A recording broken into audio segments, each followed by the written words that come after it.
Hello, welcome to Talking Basketball. I am Mark. I am Paul. Hello. Hello. Paul, we've got a guest on the line. Mark, we have got a fantastic guest Doesn't on get the any line. better than this. It does not get any better than this. We are talking to head coach of a current BBL team.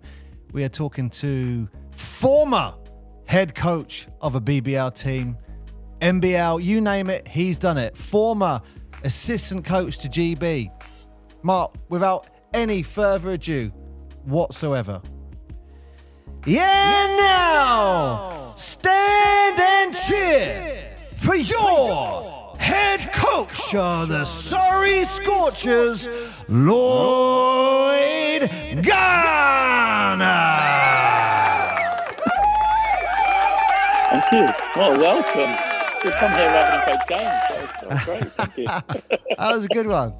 We'll happily come and do that if you enter the stadium every time. Yeah. Just for me, not the players. Lights go out, just the spotlight on me walking out. That'd It's be amazing. all about Lloyd. Exactly. Me and then the referees. Oh, no, I'm not supposed to say that. Sorry. Yeah, just me. No one's clapping them, Lloyd. No one's clapping them.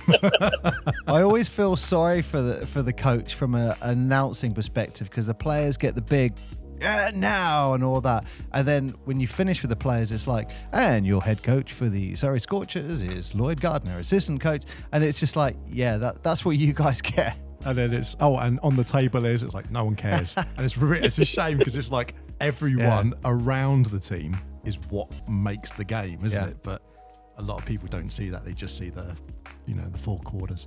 Well, look, we've got such an exciting guest on today. So we have got, for our listeners, international listeners, we have got current BBL Surrey Scorcher head coach, former head coach of the Manchester Giants. I think Lloyd's going to cringe a little bit when I say this, but we have got former BBL player for London Leopards.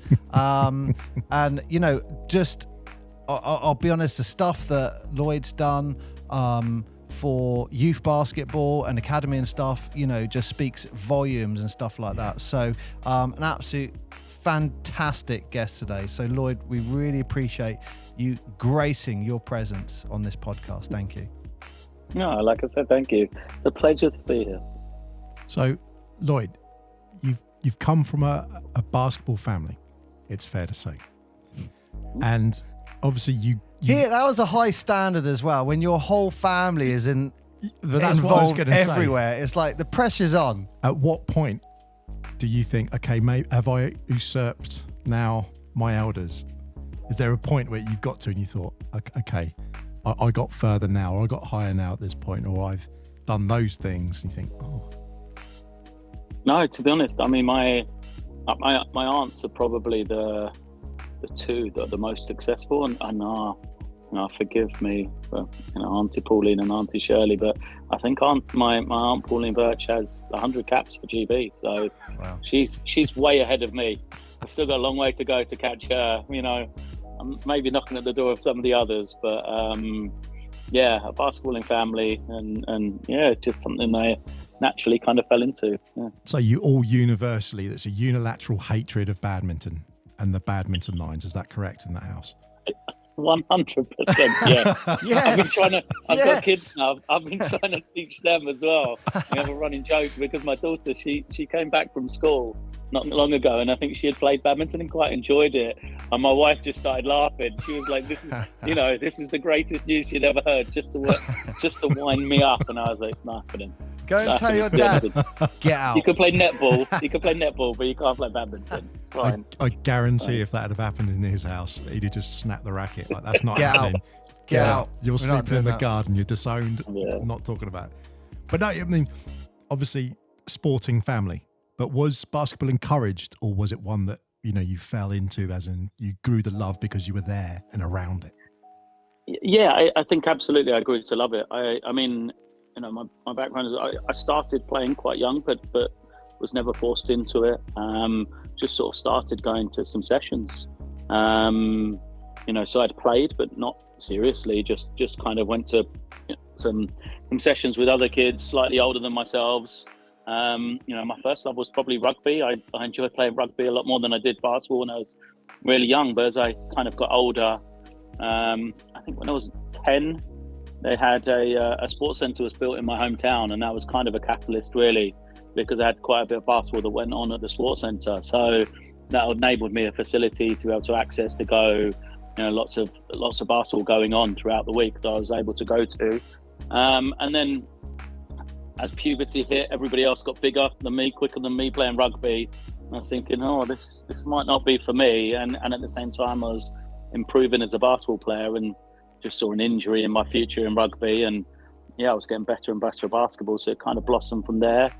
And, Dave Titmus, a famous, very well-regarded coach, set up a junior team in Hertfordshire, which is where I was from. And I kind of went along to that. And that was the beginning of the end, or that was the beginning, really. So I started playing for Dave, and that kind of propelled everything forwards. So having your family so embedded in that, you get to see the community that basketball has around it, and basketball teams themselves. And obviously, as you mentioned, Dave, the same thing would have applied there. Do you think that has then been reflected in how you coach now and what you look at with players? That's an interesting question. I don't know if I've ever thought about it, to be honest.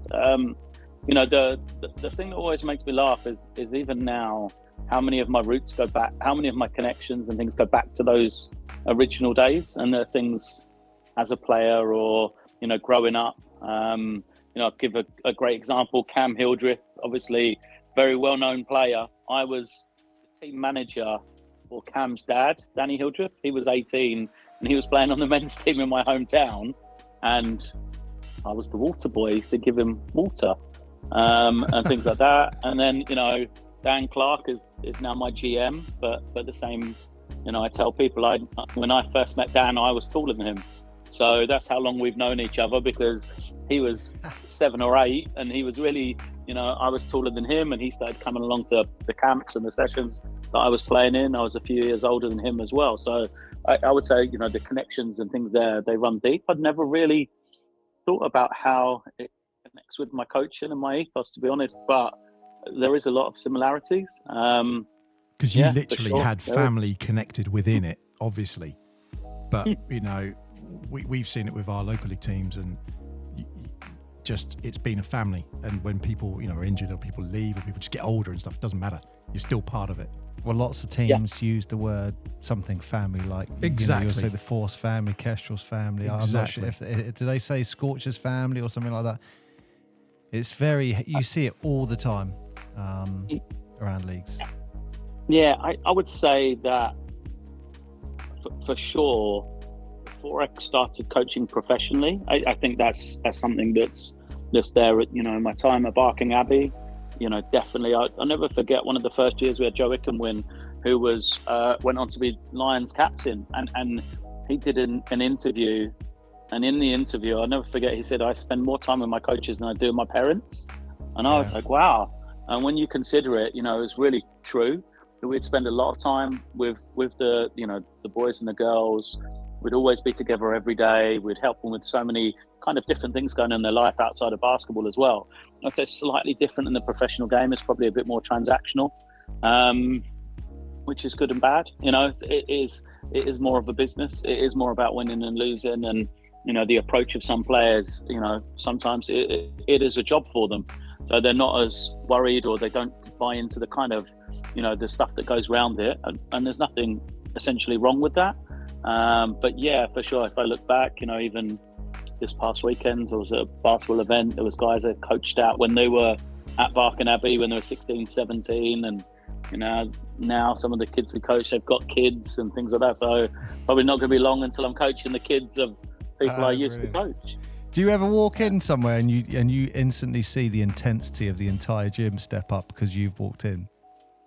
I don't know. Just from a youth kids player, you would think as soon as someone comes in and go, "That's Lloyd Gardner's just walking," instantly everyone's going to go boom and step it up. I actually try to be really anonymous when I go to do stuff. So in the past, like I've gone to events and then spoken to people, and they were like, "Well, how do you know that?" And I said, "Oh, I was there." And often they don't know, and I quite like that, to be honest, to be able to just sneak into the corner, secret shopper, and see what goes on. Yeah. Got the old hat and cape on.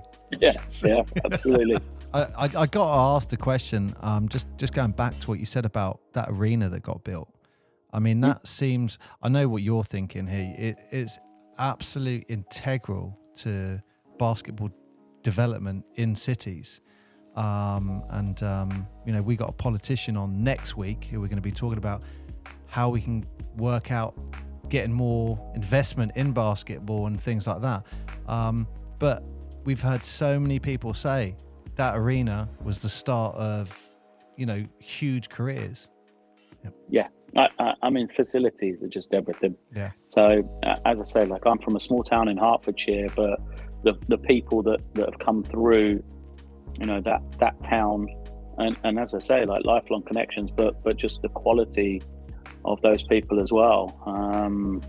It's incredible, but it is because some small town in Ware's got now it's a four different basketball courts that you can go and play and you could do things. And there was a local league, it was a central venue league there for kids and adults, and it was where a lot of my friendships were created. And as I said, like we talked about the family and everything like that, but again, like lots of great basketball players came out of that gym in Ware that no one really knows about. Went on to do a lot in British basketball. Yeah, I mean, it's so critical having that, and it seems that there was a period where everyone was invested, or there was investment within sports facilities, and having like our local one at Mountbatten is having the roof done right as we speak. Outdoor courts especially. And then after those, they did the outdoor courts. But the big arena sort of sports centres, you don't see those. It doesn't even have up. to be arena, doesn't it? It's like two courts. Yeah, just a and sports it would make centre. such a massive difference. You don't see them popping up anymore, do you? There's almost like that's enough of them now. It's like, well, that was a flurry in like the 70s or the 80s, then some in the 90s, and it just sort of tailed off. And Lloyd, this will make you laugh. There are arenas when they get built where the local council of that area say, you have to put a badminton court in there somewhere. And they're just like, what? You don't know anything about basketball for you to say that. Yeah. No, it's a killer, isn't it? It's. I actually had a meeting this week, and someone said those crazy words. It's like, oh, it's £15 an hour for a basketball court. So there's four of them. I mean, it's £65 an hour for a badminton court, £15, £65 an hour for a basketball court, and you just think, oh, that's just incredible. Like, you're never going to be able to do it. The numbers are never going to be able to work, and it's definitely something. It's the uphill struggle for obviously I'm been done a lot in London. And it's always been the problem of being able to access enough court time, hours on the floor to develop players. It's incredibly hard because it's so expensive. Yeah, I mean, you had a taste of it on the other side of the Atlantic, and the sort of investment that they put into courts. Yeah, I mean, they've got more space, so that's a lot big more thing, space. but, Yeah, they do have that. Yeah. So this is Indiana University. Is that Indiana Pennsylvania? University of Pennsylvania, yeah. So the Division II school, incredibly experienced, being able to go there and play. I mean, I didn't play loads. It wasn't a future in the NBA, but really enjoyed my time. Fantastic to see college basketball. Fantastic to have the experience. I've got friends to this day from my time in America. So there was a big push of people, I know a lot of English kids will go and come back and have different experiences there, but I was one of those people that went and came back and never once regretted it. Had a fantastic time there, really enjoyed it.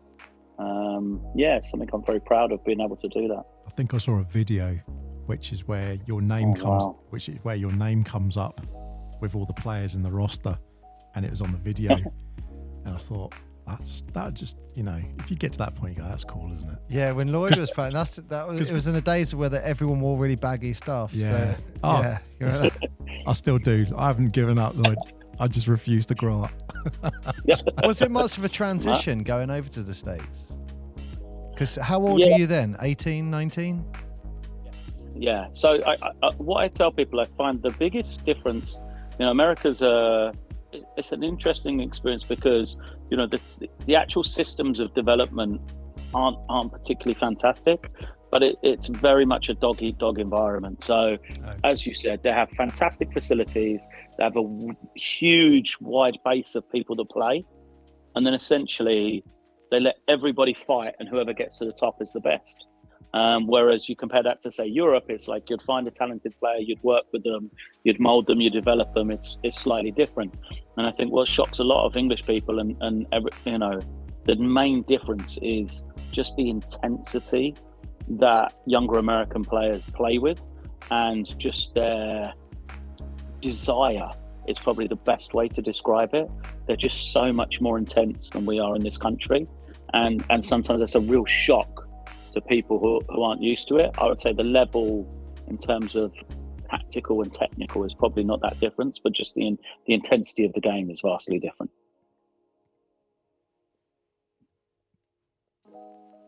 Sorry, I thought you were going to say something. You were looking like you were going to say something. I thought you were. You just looked like, oh, you're just going to say something then. No, I'm just visualizing. Listen, you made us both quiet. Congratulations, Lloyd. That just I don't know if that's good or bad. But it's because we look at it and just go, happen. It must be amazing going over there and having that experience. And then, like, especially when you get to college basketball, you've obviously got probably, I guess, you're experiencing similar what you're experiencing now in the BBL, but for college. Probably less, to be honest. The other thing about America is there's so many teams, so it's like football in this country. You've got the top of the pile, you've got the bottom as well. And when I was at Barking, we would often take groups and go to America for 3 or 4 years, and we always looked at going and playing, but we tried to give an enriched experience to the players. So often we'd go and visit universities when we were there, and I'll never forget the University of South Carolina, which is probably the biggest university we went to. We went to Davidson one year, which was fantastic. That's a small school. The University of South Carolina, and just the facilities and what the players got was just absolutely staggering. I remember standing in the car park and talking to some of the other coaches that were there with us and some of the players, and you looked around and you said, well, how could you ever turn this down if someone offered you a place at this university and said, oh, you're going to play basketball, even if you weren't really going to play, or even if knew it's going to be tough to get on the floor. Just what the experience, what they were given, the resources are just unbelievable. Like, they're just incomparable. And then again, we went to one university, I believe it's Florida Atlantic, have done really well, and I'd been to a couple of trips by this point and been to some really nice places, and we walked into one university and the weight room was nice, but in American terms it was awful. And our kids, a lot of them had never been. They were like, this is amazing. And I literally was like, well, this isn't actually very good in comparison to the other ones. This is way better than we have in England. But just in comparison to each other, the facilities are just crazy. And now, it'd be interesting to see from an NCAA perspective, they've obviously started turning the money to go to players rather than facilities, and how that's going to have a knock-on effect. Will that change the facilities? I'm not really sure. Will that change what they get? Because it's a lot of money they're going to have to generate for players now. Yeah, definitely a lot with NIL coming in for sure. But it reminds me of something that Steve Davison said to us when we interviewed him. When he said when he came back, he never appreciated how much access he had to facilities, and the access to, I can just go play basketball whenever I want. I can just go and train. I can train physically. I can train on my game. I never appreciated that level of access. And I came back to England and went, oh, I've only got 65 quid for the court for the hour. I've got these level of slots, or you could go maybe roll your ankle on a gravel court outside. It's like, that was his options. And you go, okay, it's a real fall from grace. And it was just the access. He wasn't complaining about the standard. He wasn't complaining about anything else. It was just the access. So is that something you tried to, when you went to Barking, is that something you tried to address? So a little, to be honest, more by accident than anything. We, and I know they still do, had a great number of the alumni, the former players, used to come in as soon as they'd come back from the States, because they had nowhere else to go. And they knew that we'd be there running sessions. The school had the court, that players were there, so they would be in every day, being back in the summer. And I see it now. We've started running some summer sessions at Surrey, and again, we've got a collection of our younger guys that we've been working with, a couple of our older vets, but there's guys from other BBL teams. There's a lot of guys that play in Europe. There's some younger guys back from the States, and they're all coming and asking, can we come to the sessions? Same thing, because they've got nowhere else to go to be able to access high quality runs and without it being expensive for them. They've been coming along and working out with our guys as well. So wow. Again, it's the HL problem. I'm not sure how it will ever get fixed. Well, I guess you might find some gems there, because I remember one of our previous guests was Adam Riabi, former Surrey Scorcher, and that's how he got to playing for Surrey. He told us a story that he went to those summer runs, and all of a sudden, bam, he's in with Surrey, and it's like, wow, okay, you're off in the BBL. But yeah, it was, I guess more some of these opportunities happen by networking. Yeah, for sure. I mean, it's not hidden for us. It's 2, 3, 4-fold. Again, when we're at Barking or now I'm at Surrey, if guys come into our gym, you never know. Oh, maybe there's a current player. He's not really sure what he's going to do. He wants to work out. He comes to Surrey. We start talking to him. Oh, what are you doing? Oh, I'm not sure. I might, want to hang around. It might be something different. That just building those relationships and networking, as you said, through those summer sessions, sometimes you can pick up players. Yeah. Sometimes you can learn things you didn't know were was the case. So for sure, it's one of the reasons we allow anyone to come and open our doors, is because maybe we do win out for something like that, as well as getting to work with the guys that we have and keep them in shape and try and make them better as well. Yeah, well, I got to highlight that because what I love to see on social media in particular was you've got, I think it was this was towards the end of last week, there were pictures of Teo and Andrew Lawrence as well, training in the summer, a few weeks after the season, they're in the gym training away. And I think I'm speaking on behalf of all fans. We love that, because it's just like that Michael Jordan mentality. Season's finished, I'm back in the gym getting ready for the next season. It's Kobe, isn't it? It's great. Taking a day off and I'm going love back that. to it. Yeah, I'm in the gym again. So yeah, I generally really smiled and loved seeing those guys working out. And I think I could be wrong here, but I think it was at the same session that Nidas was in as well, because he was preparing for the Hoop Fix tournament as well. I don't know if they were putting him through some paces, getting ready, but it's great to see that. Great to see that. Yeah, no, and so we've got a collection of guys at different stages of their careers and what they're trying to do. You mentioned Andrew and Teo, the back end. For them to take a long period of time off is very hard for them to then return. So they're both very serious athletes and will look after themselves. They've both been away on holiday, come back, and will just sort of stay in the gym, just maintain. So it's not a big shock. On the other end, Nedas is going to be with GB under-20s as well. So he played in the Hoops Fix game. He heads off to the under-20s.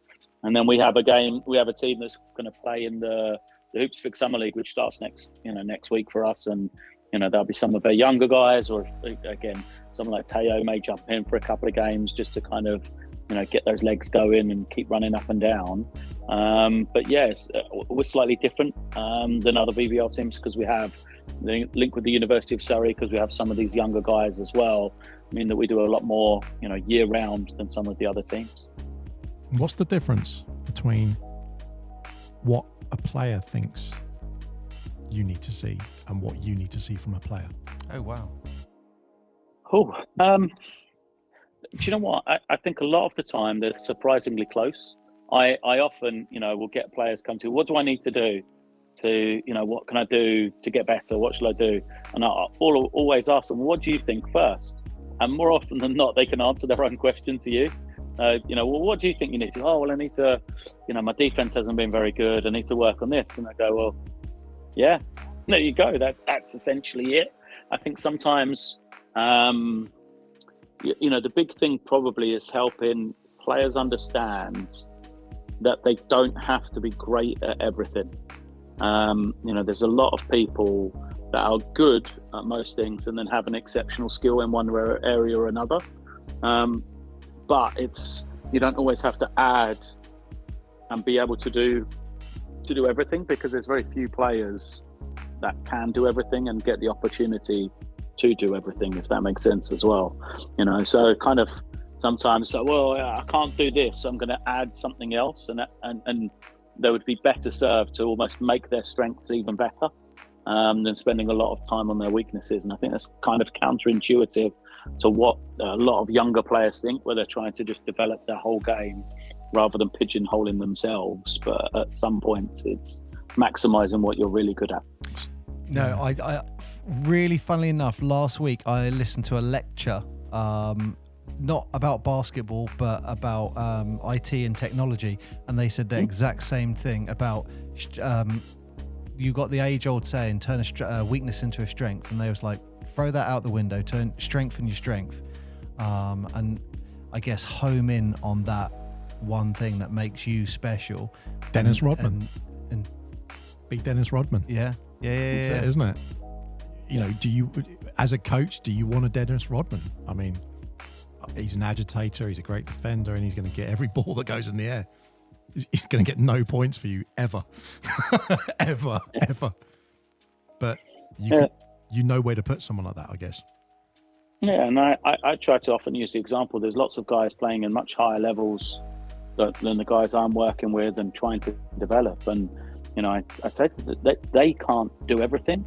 That certain players, you take them out of the systems and what they can't do all of these things, but they're very good at what they do, and they're able to do that at a really high level. The reality is that bigs are the easiest the easiest to explain. That if I can find a big who can finish in around the basket, who's a great defender, who rebounds really well, who can catch, he's got great hands catching on the roll or catching under the basket, he's a very effective player. He doesn't need to be able to dribble the ball and shoot from the outside, and he doesn't need to be able to do those things to still be really effective. Of course, if you can find someone that can do all of those things really well, then great. But the reality being, most humans can't do all of that. Kobe can, LeBron can, Michael Jordan, all these type of guys. But there's lots of players earning a lot of money that, there's certain things they can't do, but they're just very sensible about knowing their strengths and their weaknesses. Is that positionless? Are you a positionless coach? I like versatility, is what I say. I'm not sure. Again, obviously, if you look at the NBA, they can get close to it because they can afford the very best of the very best. They can afford guys that can play, be very multi-dimensional. The reality is, at my level, I can't afford players that perhaps can do that. I went to Spain at the end of our season. I watched a couple of games in the ACB.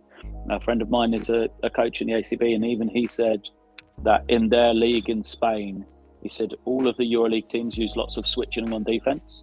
He said, but none of the teams the teams that don't play in the EuroLeague don't, and that's simply because of budget. He said because the EuroLeague teams can afford the players that can switch. They can afford a big that can guard the perimeter, no problem. They can afford a point guard that can guard a big on a switch that no one else can, because they've got small point guards, they've got slower bigs, so they don't switch in the same way. And I think it's very, it's the same for us. So yeah, I'd love to get to positional basketball, but the reality is I probably can't afford a center or guys that can go between those positions as much. We're probably looking for more specialists and try and maximize those things, like we said, maximize what they can do. Oh, interesting. And we got to talk about Surrey and the impact that you had coming to Surrey. I know you were quoted in saying, let's just focus on getting into the playoffs. That's our next step, and you've accomplished that this year. But one of the things I love about the Surrey, you're going to say the kit. I know you're a huge fan of the kit, but do you not like it, Lloyd? There's one problem I have with the kit.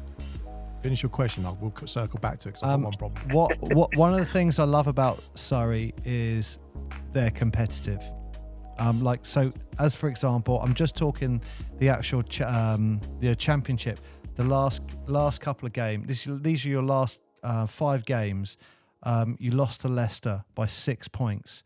You lost to London by 12 points. Again, that's London. So you annihilated the Eagles by 13 points. You lost to Cheshire by 5 points. You lost to the Gladiators by 6 points. It's so competitive in that league, maybe with the exception of London. And that's what I love about the league, but specifically the Scorchers. I'm going to jump on that. Which loss was the worst? Which one hurt? All of them. No, come on. All I heard was all the losses. Yeah, but which one of those losses do you think? But these are like 5 points. Because they are 6 so points. close. Which one of those did you think that was ours to, we could have won that as opposed to the other team took it, if that makes sense? I remember the games, to be honest with you. So Leicester, Teddy Allen he made a couple of really tough shots. That one, Quade Green, same. Quade Green had 30 points and we went through. He had 12 points in the last 2 seconds of the shot clock in that game. Like literally, I thought we played him pretty well and he just made some incredible shots.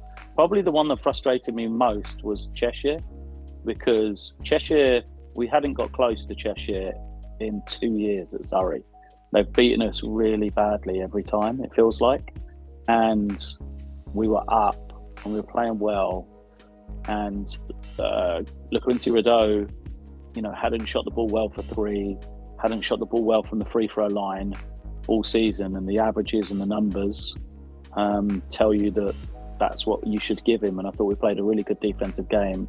And he made 7 threes and he went 12 or 15 from the free throw line. So, and he is a good player. Don't get me wrong, and he's capable of making those. But over the course of the season, you go, well, if either of those ones hadn't worked out, I think we could have won that game. But he stepped up when they needed him, and played really well, made the shots, and that's probably the most frustrating one, I'd have said. But with the exception of the London, which I do think there's is the always a star exception on it. throughout the entire league. But the losses tend to be very close, which says to me you guys are competitive. Yeah, well, it depends on the way you look at it, doesn't it? It's I think I'm pretty realistic about it. I thought we did, obviously the season before, I was disappointed with our results and league position. I thought this year we did a really good job. I thought we did really well was, the teams that were around us in the league, we did very well against those. What I think our next step is we have to beat more of the teams above us. So, we were 0-4. If you look at the top of the table, we were 0-4 against London, we were 0-4 against Cheshire, we were 0-4 against Caledonia. So, we've got to, if we want to start to take strides, Leicester we were 0-4 against as well. So we've got to start to take some wins off those better teams, and that's how we'll move. So, I think positive signs for us. We're absolutely, delighted with the steps we're taking. But as I said, it still burns that all the games you talked about was loss. And when you do think back to the games, I think we were five games away from 4th place. And I can name 5 or 6 games in a heartbeat that I think, we should have won that one. Made a mistake there. This didn't go right. We lost the game in overtime. And so you always, the competitor in you always thinks about the ones that you lose more than the ones you win. I'm going to use a word Paul's used, actually. I see yourselves, even just when you hear it and going through that again, the resume, I see them as an agitator. That's what I saw Surrey as. Because in that, when we were talking about the league, and you'd say, right, London's at the top, we're not interested in them. From 2 down to 8, it's like anyone's game. And then you got Manchester and Plymouth at the bottom, just doing whatever they're doing. But the other ones, there was there's two games difference, there's 1 game difference, there's a points difference. and the chart just kept going up and down every week, wasn't it? I mean, I haven't got it in front of me, but I think from what I remember, Plymouth were 3 games behind, were they? Yeah. But then it was like maybe 3 games up into to about Sheffield. Yeah. Maybe even less than that. It wasn't much in it. You just look at that, and that was the exciting bit, because from a viewer's point of view, you're looking at it thinking, you just have that one win. And if you take it on one of those teams above, as you're saying, it suddenly changes the league, and you upset them and their chances, and it brings them down, you up. And it was like the middle of the table's very wide. That's what we were sort of finding. Yeah, and for us, I take great pride in felt like we were kind of in that conversation then, which we hadn't been over the last few years. And like I said, that feel like that's our step. And now, you can see the next path. And then for me, the London Lions, I think the league has to take that challenge as well with them. We all have to, I'm big on not worrying about what they've got and we've got, but actually saying, well, the challenge of the league is to match London, not to try and bring London essentially down to everybody else. How good would it be if we could all start matching them and start to beat London? That's what we've got to have, that mindset as clubs within the league, and take that challenge. What's your view on the amount of foreign players in the league, but the amount of players that they are allowed to be played per team? Because obviously there's a change over the years. You have the Bosman rules that have come in with Europe, so that's made some changes. But fundamentally, some of these teams, as Paul's mentioned earlier, Surrey's got some players on the court. They're still practicing in the summertime. There's lots of teams who basically the team's imploded and they're all off in other parts of the world doing whatever they're doing, which is great for them, all power to them. But they're not local. They're not UK talent. You have obviously UK coaching heritage, and you have a very developmental basketball heritage. How does that sit with you when you see that in the league? I'm trying to think of the right words. I don't particularly like it. I've got to be honest. I think that the problem we've got is how to classify players. I think is the biggest issue. I understand that we have 6 imports and where we have imports. I think that it becomes difficult when we have what I class as American players that have British, nationality, history, the ability to get British passports, because I think then that, it means there's a lot of those players that then take away jobs for, guys that have been developed in this country. And I think that's a shame. I mean, I did a bit of piece of work, and depending on how you classify, I think,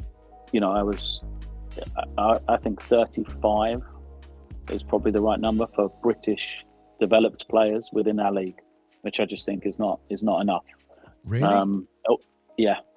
But it also goes back to, the amount of teams. If you only have 10 teams, there's limited spots as well. But yeah, I would love to see that number increase. And I think that, I think that the league as a whole, we need to start looking at our responsibility of British basketball outside of our own teams. And I think that comes from having stability with franchises and clubs as well. When they feel like they have that stability, and we've started to see it with teams being able to, develop their own arenas and the, the ability to do things with that, will allow them to then start focusing on some other areas outside of the immediate playing squad, outside of the immediate need to survive. And hopefully, I think that is massive. Us being able to, take some younger players and bring them through to have some say in the development of British talent, and start to look, how we can work alongside the national team better. Those type of things, I think, is steps for the league. I think that we're a lot closer to being able to do that. In the past, that's not really been the case. And I think, again, that will help us move on, make us better for sure. Is there a league or a setup then that you think does it right, for example, or is closer to where you think we could get to? You're saying what's the blueprint? Yeah, in a way, because obviously people look at the NBA, but we're not going to be the NBA, and it's not relevant in a way to British basketball. It's its own entity, isn't it? It's its own package. But we were talking with George recently about EuroLeague and some of those games, and you've got to look at some of the stuff like that and think, is that closer to where we want to be? Yeah, I mean, to look at other leagues, I would say that I think the Australia is actually probably a good model for us because it is quite similar. It's a franchise model. It's a small number of teams. Again, they're in a different part of the world, and if you look at the way that they've been developing the league, it has some similarities with what we've been doing. I think they've been very smart in a couple of moves that they've made business-wise that's really helped the league, which hopefully we can start to copy and start to do similar things that will help us. And I think broadcasting, everything like that has been good for us. I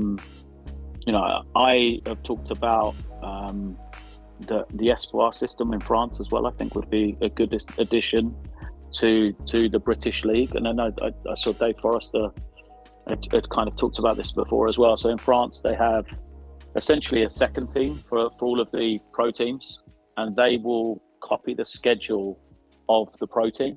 So if Paris are playing Monaco in the league, then the youth team of Paris will play the youth team of Monaco the same day of the game. And it's essentially an under 21 league, but you're allowed some sort of wildcard players as well.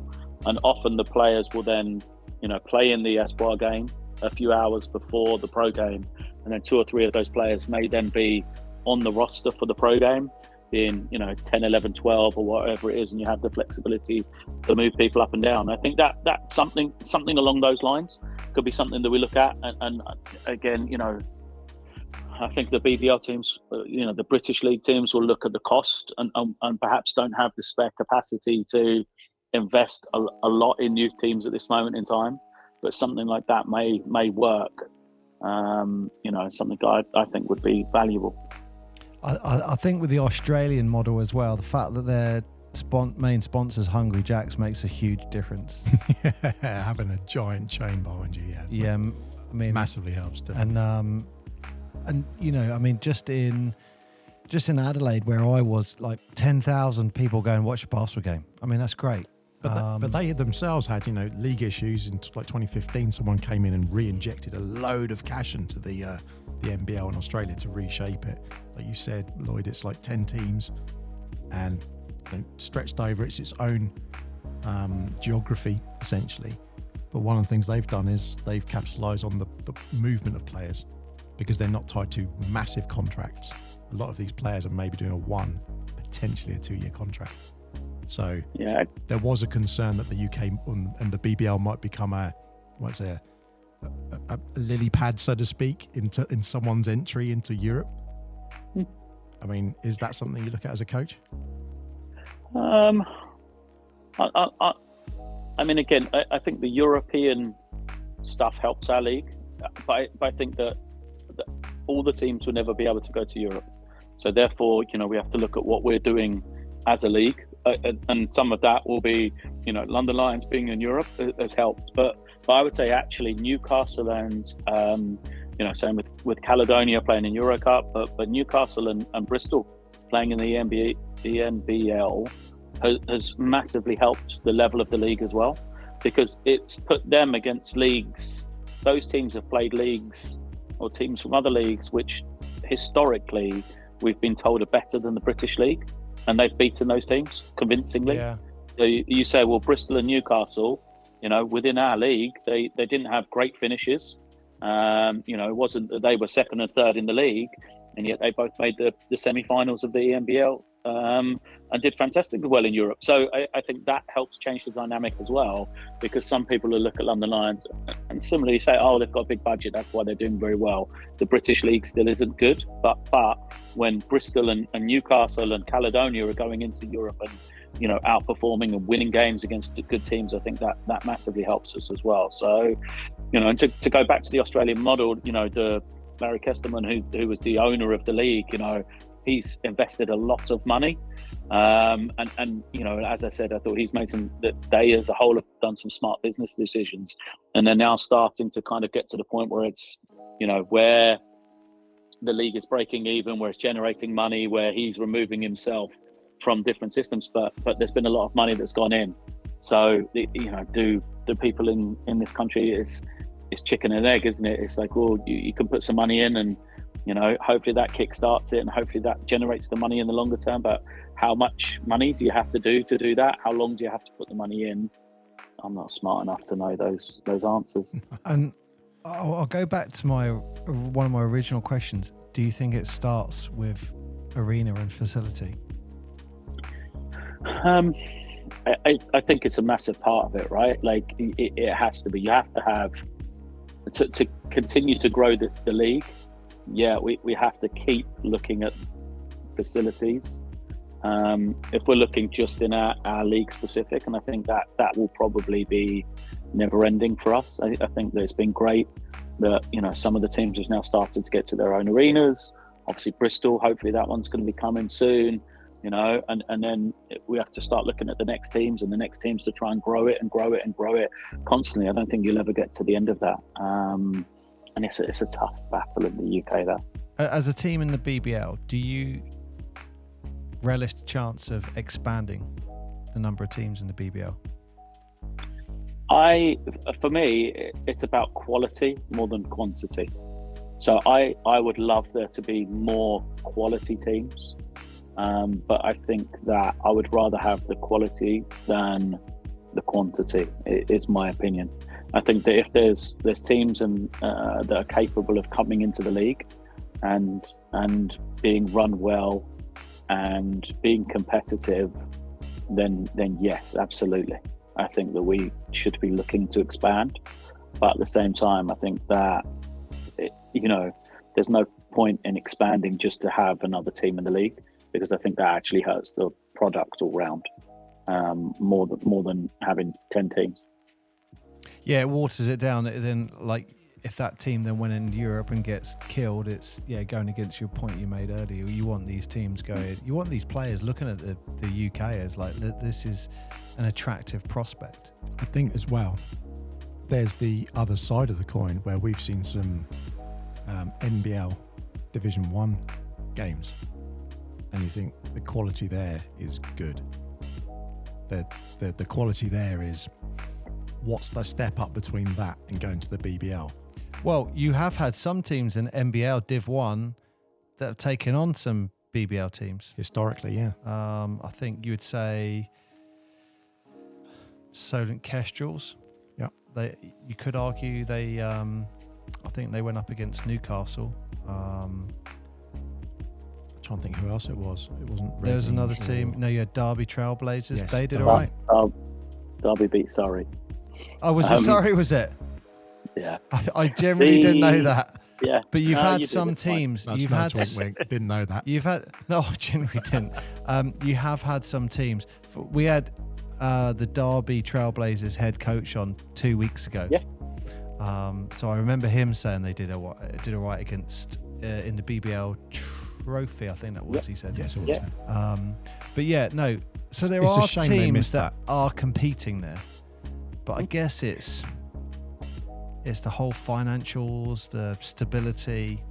Again, it's a big jump between the leagues, and there's on court, but it's off court. It's probably the bigger jump than anything else, and that is the case in point of there's some competitive teams in Division 1.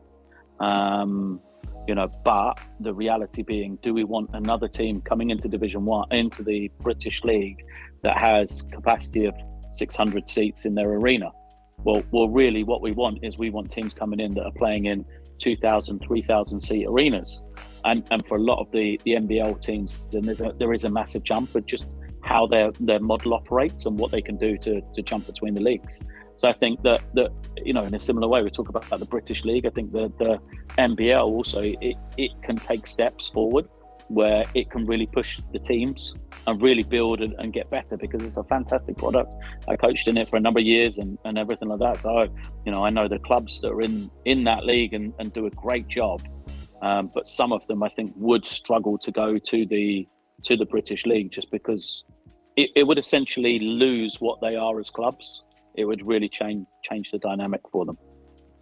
Because it does seem sometimes with the UK, one of the challenges is the fragmentation of basketball in terms of the clubs. I know the reason I'm thinking of it in particular is speaking to George recently about Panathinaikos, and him saying, How? that's just Panathinaikos. Like, if you support the football club, you support the basketball club, if they got a tennis club, you support Panathinaikos. Like, that's it. You are there, that's your town, that's it. And in a way that does really sort of lean itself to the UK, because we're obviously a football-based country, and people understand this is Portsmouth. If there was a Portsmouth cricket club, you go, I'm going to go support that. I think there is. But you want your local team to do well. We still have that locative, we're geographically based, aren't we? So I always think that does well. And there seems to be sometimes a disconnect between that, because there's so many fragmented sort of teams and leagues, and it's quite challenging. Yeah, I mean, we don't have the sporting club model that they have in Europe, which is common. The only team really is Bristol that now have that because they're part of the rugby, they're part of the football. But if you think back in the day, Portsmouth Football Club had a basketball team. Yeah. Manchester United had a basketball team. Everton for a year or two had a basketball team. But for whatever reason, it's just never taken off here. And again, I think to go back to the sort of point. That's the problem with it. If you take, I was involved at Reading for a long time. If you take Reading as an example, well, there's no facility in Reading where they could play in the British League. So that means they've got to build their own facility, which is an incredible undertaking, or they could get into the British League, but they'd have to move and play somewhere else. Well, then it's not Reading then, it's another team. Yeah. It's completely different. So they've lost everything they've built up is gone, and they're wherever they would go to play. They've moved to Swindon, they've gone to Oxford. It's a completely different program. It's everything they've built has been lost just to go into the professional league. So again, unfortunately, it feels like a broken record. It comes back to facilities being a big part of it. Yeah, if you don't have that sort of castle to build around, there's not really a lot you can do. And then you have other teams like, say, Manchester, who've got arguably the biggest access for basketball there is, with a gigantic, 6 courts up there, is it, in Manchester? At the National Basketball Arena? 5. 5. Yeah. But they've got courts everywhere in Manchester, yeah. Yeah. And obviously you were tenured there, you were quite successful there. Yeah. No, that's an understatement, Mark. Well, I was going to say, led them to fifth spot. Well, I was going to say, does it feel good that you finished above them this year? Yes and no. I think I loved my time in Manchester. It was fantastic. Really enjoyed it. It's a big basketball city. I think it's still a hidden giant. Excuse the pun. It's got great resources. Got everything. I mean, it's interesting that the people in Manchester used to say to me about the lack of facilities in Manchester, but I would look at them and kind of roll my eyes and say, well, I've been here a year and I can name you 15 wooden courts. Like, I'm from London, we can't do that down there. So yeah, no, I think it's got a lot. The name of the team means something in the city, and I think facilities, but more than that, there's a lot of good basketball players in Manchester. So a lot for them to really work with moving forward. And I really want them to be back at that level, to be honest with you. I think that the British League needs Manchester to be good. And the fan base. I love the fan base. Can we pause 1 second while I go to the toilet? Is that all right? It's all right. So there we go, buzzer. So, as we were saying, Lloyd, I'm going to circle back to something. I'm going to go back slightly. You mentioned the kit, and I wrote it down feverishly. I mentioned the kit, that you love it. That you love how much you love the kit. No, you love the kit. Well, I do, but I have a question, and it really it infuriated me. It really bothered you at the time. Yeah, it happened twice. Why, when you were playing Caledonia, were Caledonia in light blue and you were in dark blue? And I honestly, someone forgot a kit. I don't know what it was, but you look at it. It was a genuine decision, was it? That's ridiculous. Yeah. So we only had. So one of the kits that we had, the colouring wasn't exactly how it was on the design, and so when it arrived, it was essentially 2 shades of blue, which wasn't. They were supposed to be further apart, and I think that the issue being sometimes when we played Caledonia, what were Caledonia's colours? But they normally wear dark blue, or they have a light blue, and it's basically almost the same as the Surrey kit. Yeah, It's and I think that was the problem. It was like whichever way we went, there was always blue versus blue. But and that's how it was. But the problem was you were at home, so you look at it and go, okay, Surrey are playing at home, but hang on, Surrey They're wearing your blue. Surrey are in the dark kit, and you're in the. No, hang on. So what? Who's in? What? No, and it just the mind just went. I can't deal with this. Yeah, So- I that's a decision that was taken above my head. I'm not important enough to know the reasons behind it. Well, whoever But did that is colourblind. It's to do with the colour. It's to do with the colours. We should never have both been having blue and blue kits. Doesn't really make sense. It'll But just but be especially- they'll be aesthetics for a different. bit. They'll be different next year. There you go. If the wall, Is a new kit coming next year? Nice. Ooh, I lovely. want to say, Surrey, the word Scorchers. Yeah. I'd be thinking some kind of red, orange, maybe. Oh, orange. Ugh, I don't know. Maybe, but a red kit or some kind of dark kit. Yeah, but you're going to lean into the heat then, and obviously it used to be Guildford Heat before, 6-1, half the other. So the colour is a bit more of a kind of a tealy, greeny, bluey type thing. Which, Okay. Yeah, it's like Yeah. that sort of colour, isn't it? Yeah. Yeah, that's it. Yeah. So that's the official colours. I think. Yeah. I'm not sure what I can say, but yeah, it'll be different next year. I know you disagree with me here, Lloyd, but I actually quite liked the blue army kind of camo kit. I actually quite liked it. Yeah, It was just I thought it was different. I thought it was I thought it was quite different. I actually tried to. It came up on the social media about you can get one of the players' shirts, and I was like, yes, because not that you can see it. If I turn this, you'll see it. We've got some shirts. There's a signed Eagles one. There's a couple of shirts that we've got there, and I was like, we've got to get a Surrey Scorchers one. I just couldn't for the life of me work out where to go to put a bid in, and I'm in IT. Again, over my pay grade. I'm not sure. I'm a traditionalist. That was why I didn't like that. It wasn't my favourite kit. I like a nice plain, Yeah. clean kit. That was what I told them. Should it be just the white kit for home and then a colour kit for away? Should that just be the case? I'm not big on white either, to be honest with you. Okay, you're just throwing all those rules out, aren't you? Yeah. So I think one dark, one red. That's a good. Wasn't it Europe? not one dark, one light is what I meant to say. Isn't it then. Europe that you have to have a Yeah, third with something, isn't it? I can't remember what it is. There was a caveat I'm giving to you all the exclusive. I think teams will have a third kit next year as well. Oh, There you go. hang on. Yeah. Is that an exclusive? it. That is an exclusive. There you go. Yeah. There we go. Lovely. A third kit. Do you have any say at all? So this year, I think because I said I didn't like the last one, they felt really bad, so they've asked me about it this year. So yeah, I've been more involved. Interesting. Would there be anything that ever comes in your mind where you're like, there is a colour we have to stay away from because the floor's blue or the floor's a certain colour, and you're just like, do not get.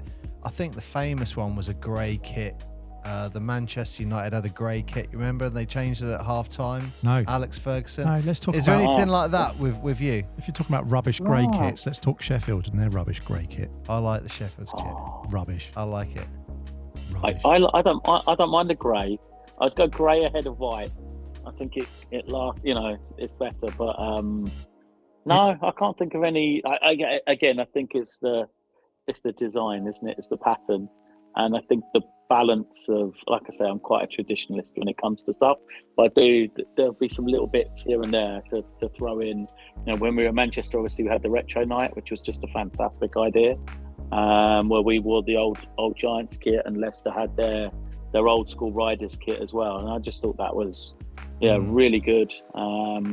Really added to the league, really added to the game. It just made it a bit different, and I'd love to see more different events like that going on, a bit like the NBA does or other leagues do. Yeah, they did that in the special in-season nights in tournament, there. did they? With the in-season tournament, they did the classics, and they did some other bits and retro and stuff, didn't they, to bring it in? Yeah. All right. Yeah, that's cool. No matter what team it is, Lloyd, who had the best kit this season Yeah. in the BBL?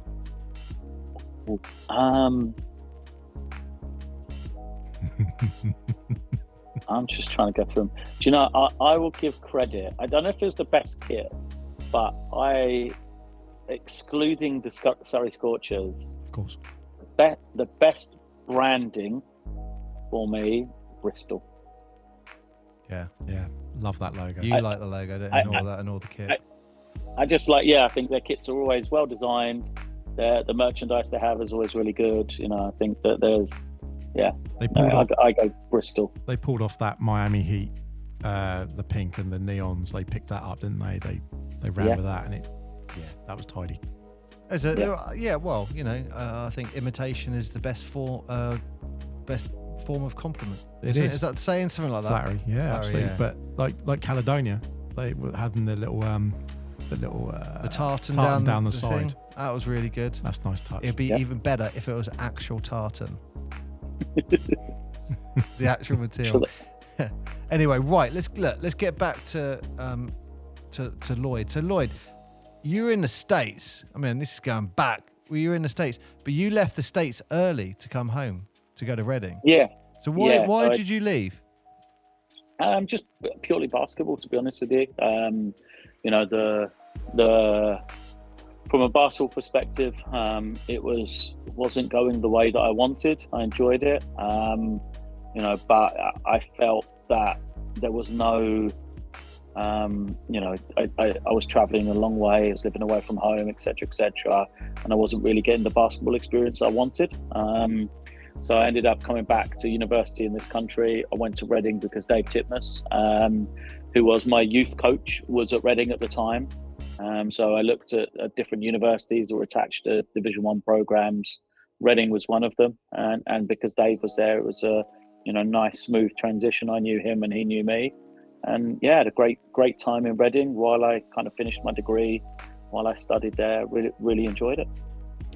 And at what point, is it in Reading when you start thinking, should I try coaching, or is this further down? So I started coaching in Reading, is probably the best way. So previously I'd done kids coaching, summer camps, things like that. You know, when I went to Reading, I did some work in the community scheme, and they gave me my first National League team. So I did the under-14 team at Reading when I went there, and that was the first kind of real team coaching I'd done. And kind of grew a bit from there. And when I left Reading, it was to go to Barking. So, you know, I went to Barking Abbey because Mark Clark had been my assistant coach with the London Leopards. And if I'm honest, I didn't really have desire to be a coach at that time. I was actually entertaining being an agent, and thought that might be the route that I was going to take. And when I went to Barking, Mark needed some help. We had a good relationship. And I kind of thought, I'll go and, you know, it'll be fun, and think about trying to become an agent really through that. And then 13 years later, I was still at Barking, and I was coaching a lot, and things had changed. And I just really got into the coaching through my time there, really. So kind of went from something that I was just doing as a hobby and to kind of give back to something I started to take seriously and really focus on and dedicate some time to. And we can't forget that you actually did play in the BBL for the London Leopards as well. We got to say that. Technically, you played. So there's two things. I played 2 seasons because I was with the London Leopards and I was with the London Towers. I like to tell people I had very good seats. You know, I had front row seats all the time. And you know, my friends joke because that long ago, there was a picture that was posted by Mansour Ahmed, who's still a BBL photographer to this day. And it was a fantastic, I think it's somewhere on my Twitter, people will be able to find it. I don't post that much. It was a fantastic picture of some of the greats of the Sheffield Sharks. So it was a bench picture, and I think it's Terrell Myers, Wilbur Johnson, and somebody else. And it was this thing of them all sitting on the bench together. And when I was looking at this picture that Mansour posted, I was like, oh, look, there's me. I'm on the court behind these 3 greats. So I said, well, number one, you could tell why they're all sitting. The game was done. That's why I was on. So it shows you when I got court time. And then number two, as you start to look at the photo, you realise there's the three greats on the bench.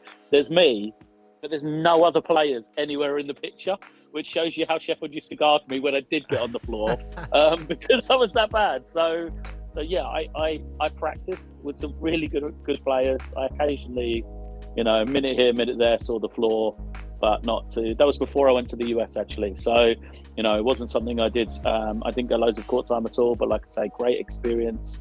I was there every day in practice, and with some really good players. The London Towers played in the European Cup the year I was with them as well. So and a great team. We played in the Supporter Cup. So yeah, it was 18 at the time, 17, 18, and traveling to play games in Europe and watch the Diamond. Danny Lewis was on the team. Steve Bucknell was on the team. Martin Hendler was on the team. Brian Balsa. Trying to think of the other guys who played. Neville Austin. A load of greats. A really good team. Really good experience, and yeah, just fantastic to do. And I think I'm speaking on behalf of the entire country when I say we miss the London Towers. Yeah, absolutely. Yeah. Because at one point it was the face of the organisation, wasn't it? Yeah, and just they did everything right. Obviously, played in the EuroLeague, fantastic general manager owner in Rick Taylor, and like I said, they really set the standard for British basketball for a long time. Them, then Manchester Giants, Sheffield Sharks, fantastic. It's incredible if you look now. People through those times involved in the NBA and where they are and what they're up to. It seems like there's always a British League link somewhere, wherever you go. Yeah. Did you you obviously coached the London Royals, I believe? Yep. That was your first big opportunity, would you say? Yeah. So I was at Barking Abbey, and the London City Royals had one season in the BBL. They wanted to make a coaching change, so they approached me, and it was a tough decision. I'd really enjoyed my time at Barking, but kind of felt that perhaps I wanted a fresh motivation. I was looking for something slightly different, and the Royals ticked a lot of those boxes for me. I would still be living at home. I could still travel. It was, one of the few opportunities in London to coach in the professional league and to move on. I'd been coaching in NBL 1 for a while with the Barking teams at that point. So yeah, saw it as an opportunity to step up, and for a short period, it went really well. Really enjoyed it. Had a great time. Unfortunately, didn't end in the way that anyone wanted. But yeah, that was my first step into the BBL, and yeah, helped me greatly really for my own career. And I just got to go back to that before you made that step, the Barking. I got a comment on some of the work that you've done there. The impact that you've had on people's lives there is significant. And what I love to hear are stories that further in your career, some of the Barking players have then turned up for like GB or something like that. And those are stories that are great that people love to hear. And I mean, that must be special for you as well when one of those guys turns up to GB. Yeah, I mean, not just me. Obviously, when I was at Barking, there was a host of other people there with me. I mentioned Mark Clark, who was the driver. He was the man who set up the academy. And then when I was there, James Veer, Ricky Broadmoor were there for a lot of time. Those are the guys that are there and running it and still making it great. And we had other coaches, through the years as well. But yeah, like the players, I'm incredibly proud for all of them. The ones that are still playing and doing well and achieving, and then some others that I still follow and they're doing great things, even though they're not perhaps achieving on the basketball court in the same way. But we talked before we started about Mark Stootles being on your podcast, and Mark actually sent me a message after the last window, because we had three of the guys I coached at Barking were on the GB team, and he kind of said, "Oh, you must have been really proud of the way the guys did." Yeah. And yeah, really am. It's great to see them. Yeah, knowing where they were started and kind of the things I said to them at that point of saying, commit yourself to this and try to inspire them. The fact that they've realised that potential and the hard work has paid off for them it is a proud moment, and I'm really pleased for them. And yeah, it's good memories. And I think that Barking example, Barking Abbey, is a great example of a blueprint of what people can do in the country. Yeah, I think the academy model is just fantastic. I think that people perhaps don't realise how good of a model it is for Britain. We talked about the lack of facilities and the struggle of getting court time and the cost. Well, the academy model kind of helps with that greatly. Allows you to get guys with hours on the court, regular basis without it being prohibitive cost wise. And I think the reality being that there is a lot of other countries throughout the world that would copy our academy model if they could. If they were able to replicate people going to school, people being able to access great coaches all the time, being able to link that in with National League programs as well, they would thrive in that. And they would love to do it. So I think we have to appreciate what we have there and how good it has been, for developing talent. I kind of looked, this past year, if you look at, the British guys that have been doing really well. You have Cam Hildreth, that we mentioned. You have Tosan from Newcastle, Great Otterspaw, Amari Williams. There's 4 guys, on that kind of NBA borderline, and it shouldn't be underestimated that all 4 of those all did their time in the academy structure here in the UK. So there's a lot of guys that have been going off to high school, and I think that younger players aren't doing their research that they need to, because actually the guys that have been going off to high school are often the ones that have not done as well as the ones that have stayed. And staying within our academy structures really helps people grow and kick on to have fantastic careers. And yeah, I think if that was celebrated more kids would stay, and we'd have more talent as well. And it's not like you've not done this multiple times as well, because anyone from Portsmouth watching this now, Lloyd was involved with the Kent Crusaders. You did very well there, actually. We saw them this season. They look like they got a good, strong team. Seemed to be pretty consistent. But you had a very good tenure there. Yeah, so Kent was slightly controversial at the time, but it essentially was a partnership with Barking Abbey that Kent had progressed their senior men's team all the way through the leagues. They'd reached Division 1, and then it became something that was becoming a drain on their club. That they didn't have as many of their youth team being able to play up at that level at the time. And they found that they had a team that wasn't really connected to the club and the ethos that they had, because they were having to bring in a lot of players just to play on that men's team. So they approached us at Barking and asked if we would be able to, essentially loan them some players to help their team. And so a relationship was built that we had a lot of our Barking guys would play there, and I ended up coaching the team, and we had a fantastic run. We won the playoffs in Division 1 with a very young team. We had one player over the age of 20 on the team when we won, and yeah, it was a fantastic experience, facilitated by Jesse Sazan, the guy that runs Kent, and what a wonderful club it is. As you said, they had a strong year in the under-18s this year, winning comfortably with Adam Davis as their head coach. So yeah, just a good example of a club, really. Again, enjoyed the time linked in with them, and yeah, the success we had. Well, that 2014-15 season in particular, it was, Div 1, championship, you won the playoffs.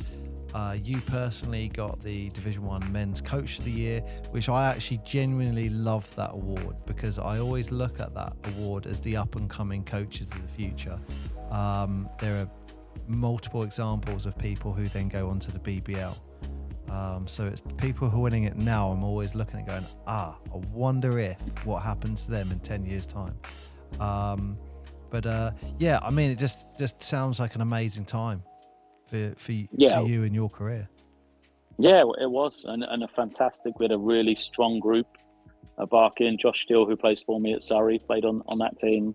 Kwasi Yobawa, who's one of those guys who's now playing for GB, was on the team.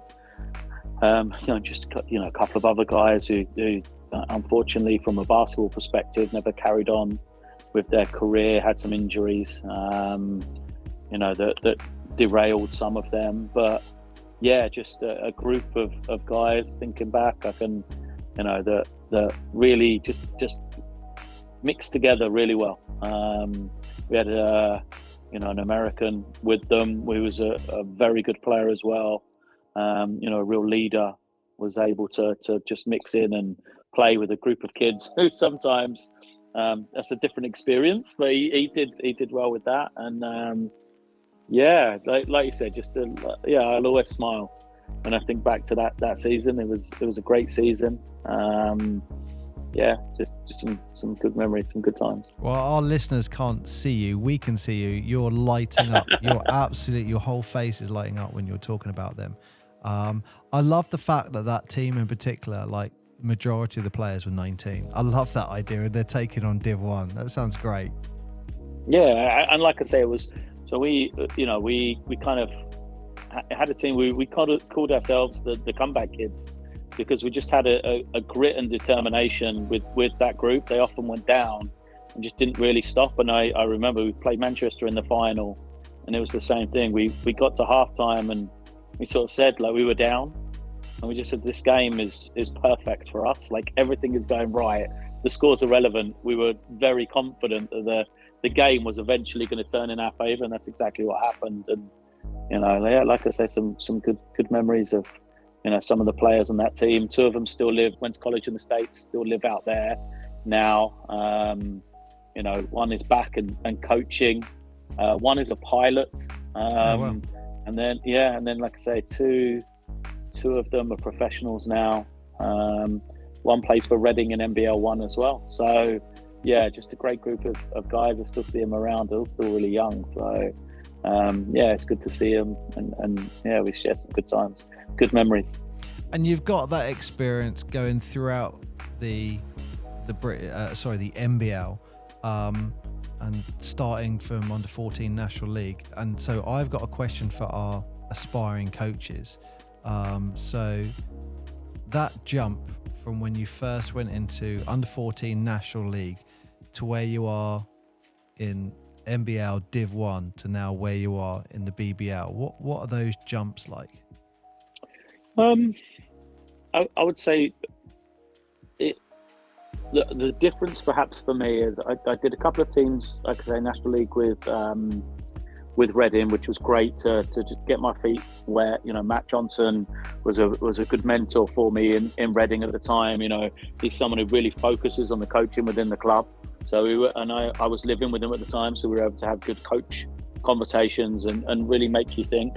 And then the difference perhaps when I went to Barkin, I spent a lot of time as an assistant coach as well. As I said to you, I didn't know if ever, it wasn't that I went there with the intention of being a coach. I went there just to kind of help, be the assistant coach to Mark Clark. And I think I just got really good experience there. I got to watch Mark coach a lot. We had some other, incredible coaches came in and worked with us as well. And I often would be able to watch them, assist them, and kind of my role jumped around a lot. I coached a Division 1 team. The year after we won the league, somebody else coached it. I think it was the year after. Somebody else coached the team, and I went back and I coached our Division 3 team. And then, I kind of chopped and changed between all the different teams as well. And I thought that was really good for just, my own development as a coach, doing different teams and different levels. And again, just like I say, I'll never underestimate just being there on a daily basis and watching really good coaches work, and how great that is for me. So yeah, so I kind of did loads of different roles at Barking, and as I said, it was only those last couple of years where I really kind of saw myself as more of a coach being my career in that sense, and wanting to really push it on. And then when the opportunity come with Royals, I kind of stepped up. And you know, it's funny, I still find myself saying similar things to the professionals that I did to the 16-year-olds as well. There's not as much difference as you think. Obviously the tactics are different, but a lot of the time the psychology of it is very similar. Oh right, what's an example of that then? The psychology of it. Well, just you know, you can have the tactics, but it's you know, having people understand, you know, just how they deal with success, how they deal with failure, how they deal with teamwork, cooperation, you know, shot selection, all those types of things. That it doesn't really matter the age sometimes. You know, you can have very similar things, and I think my downfall sometimes in the pro game is I make the assumptions pro players will know certain things, and I kind of skip over it, thinking that they'll know how to do things, and then I always get reminded that actually I need to go back to that detail and that low level to begin with before you move on. Yeah, because I guess they potentially might be a young guy who's no one's ever said that to them before. Said, look, you need to forget that loss, think about the next game or whatever it is. Yeah, and I mean, just, you know, there's so many different things, and you have people from different backgrounds as well. So you have some incredible basketball players, but you know, if you take Americans, the game in this country, the game in Europe is very different to what they play in the US. Just the certain things that they're asked, what the style of play, you know. So there's certain situations where, even though they are tremendous basketball players and have lots of ability, it's a very different game to what they're being told. I mean, I had similar with my point guard this year, Cameron Gooden. You know, he often would get to the key and come to a 2-footed jump stop, and he got himself in a trouble doing it. And you know, that's something in America in college they're massive on, because they call a lot of charges. So he's literally been conditioned over the last 7, 8, 9 years of his life to do this on every penetration. And I kept saying to him, you need to stop doing it. And he was looking at me like I was crazy. And I said, you know, you've got to go off 1 foot a little bit more in these circumstances, in this position. And it was just so different to what he'd been taught, because the game is different and it's refereed different, and you know, it's just an adjustment that he's got to make. And those, as a coach, that jump that you've made from Barking Abbey and from teaching the kids and from teaching where you're educating someone, as you've said there, you're still educating in a way when you get to the men's team, but it's a different type of coaching. So what, as a coach, can players expect from you? I guess it's a different mentality that's coming at you as well. Someone's coming at you like, I'm here to work, like, rather than I'm here to have fun. Yeah, I would say generally the guys at Barking Abbey used to want to work as well. But you know, as I said, it's probably more transactional at the professional level than it was at Barking Abbey at the youth level, you know, where you're trying to explain more bigger picture perhaps at that stage. You know, when you're dealing with players that are, you know, getting to the back end of their career, it's more, you know, shaping what they're capable of doing that's the best for the team in that moment. And again, how we can get the most, because it comes down to winning, not necessarily developing the players. Even though you always want to develop people and players, because the more they can do, the better they get. You know, that kind of side of it never ends. But for sure, there's more focus on, you know, your improvement when you're younger than when you're older. Yeah. So, you know, what players can expect, I generally try to do that. You know, similar kind of ethos. I try to be open. The players can talk. I try to, you know, empower players to be able to make decisions, and for them to be able to, you know, to have an understanding of what we're trying to do, whether we get that right or not, I'm not sure at times. But, you know, empower them to, in the moment, know what we're trying to achieve, and therefore let them make the decision that they feel is best. I'd say, I do a lot in the grey. So, basketball isn't a game of black and white.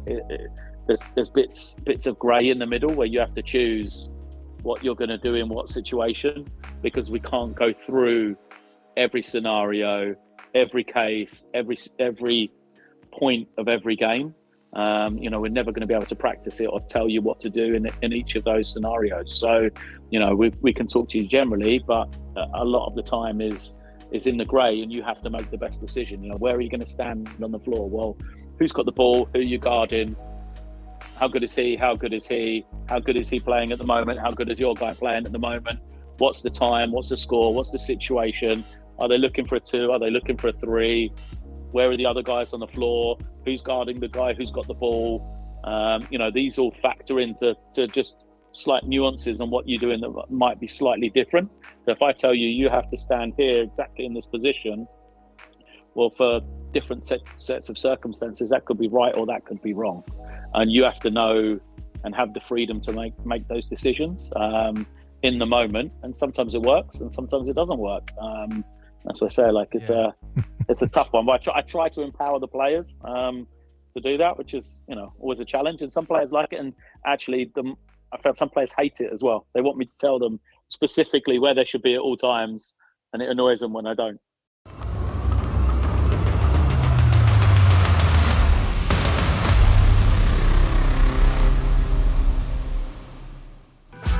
Thank you very much for listening to this episode. That is the end of this part. But do not worry, because coming soon is the second part of this episode, and it will be available soon.